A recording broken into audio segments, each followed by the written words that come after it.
سلامونه حواله کې هیله مند یم چې جوړ او روغ په یاست. دغه ورځ کې د جګړې سره چې په افغانستان کې د پاکستان لخوا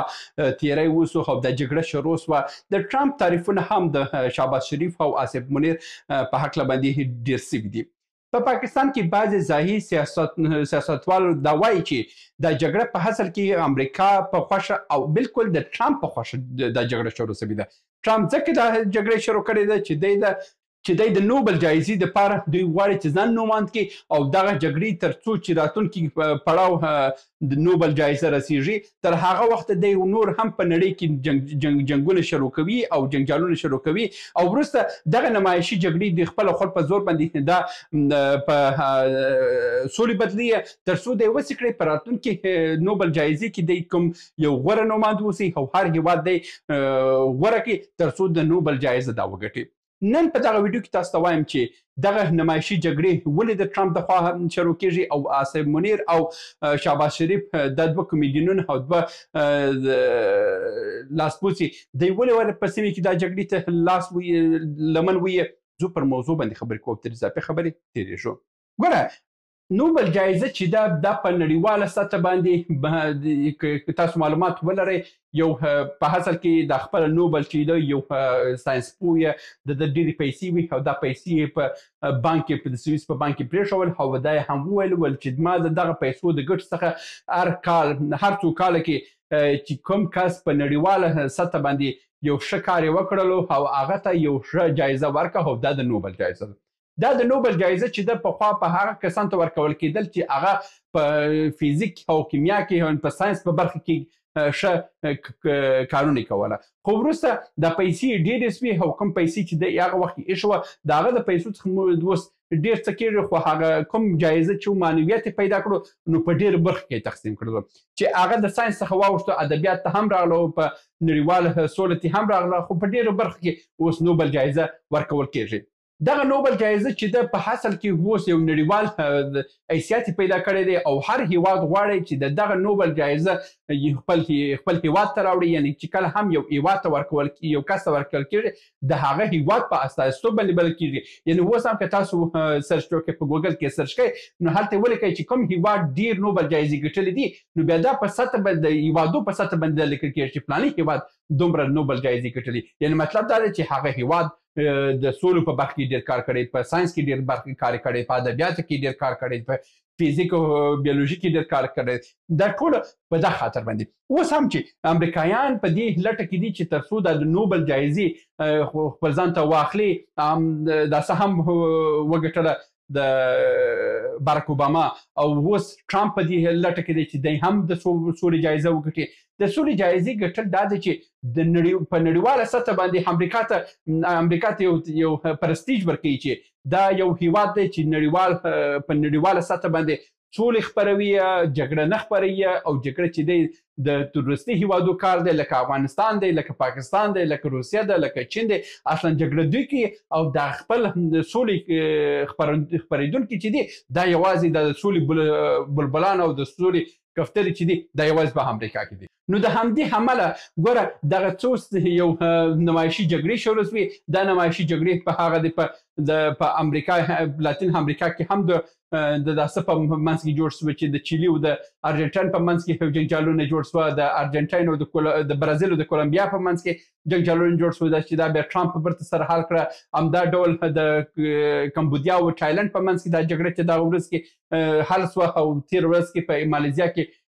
ډونالډ ټرمپ دا موضوع حل کړه او همدغه ډول د اوکراین او داسې په موضوع کې ډېر زور یې ونه سوی چې دا مخته یوسي د اسرائیل په موضوع کې خپل لاس خپل کار یې وکړو په د هند او پاکستان په جګړه کې خپل کوښښونه وکړه د ایران او د اسرائیل په منځ کې داسې یې وکړو دغه ټول کارونه کړي دي دوی یوازې او یوازې په دې لټه کې دي چې دوی د نوبل جایزه وګټي. نو اوس هم د ډېر پاکستاني سیاستوال په همدې خبرې کوي چې د آصف منیر او شهباز شریف ته امریکا امر کړی یعنی ډونالډ ټرمپ امر کړی دی چې تاسو په افغانستان سره جګړه شروع کړئ او دا جګړه هم زبرته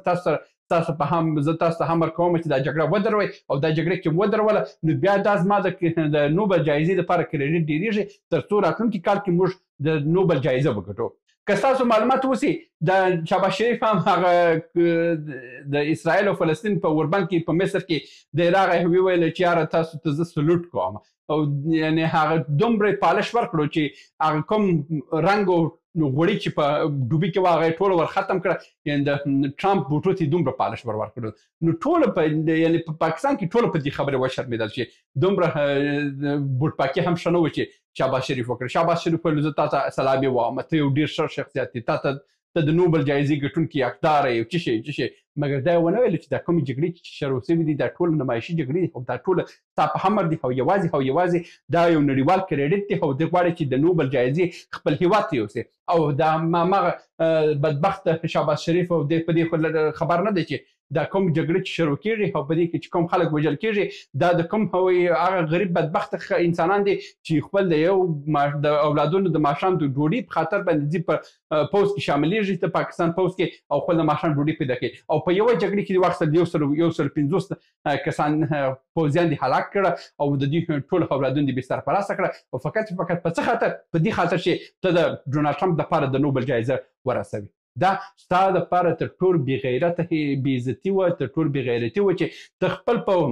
ولس باندې دا رقم معامله وکړې تر څو د امریکا دپاره یو نړیوال پرستیج جوړ کړي د امریکا نړیوال پرستیج جوړول دا که ته وغواړې که ونه غواړې دا په دې نوبل جایزو په دې ساده عکسو په دې ساده خبر باندې نشي کولی صحیح دی په نوبل جایزه به هم د دوی تر کنټرول لاندې وي د دوی په لاس کې به او د نړیوال چې کوم د سولې جایزې دي دا به هم امریکا ته ورکول سي مګر خبره دا ده چې په ټول نړۍ کې اوس دا خلک پوهېږي هغه پخوانی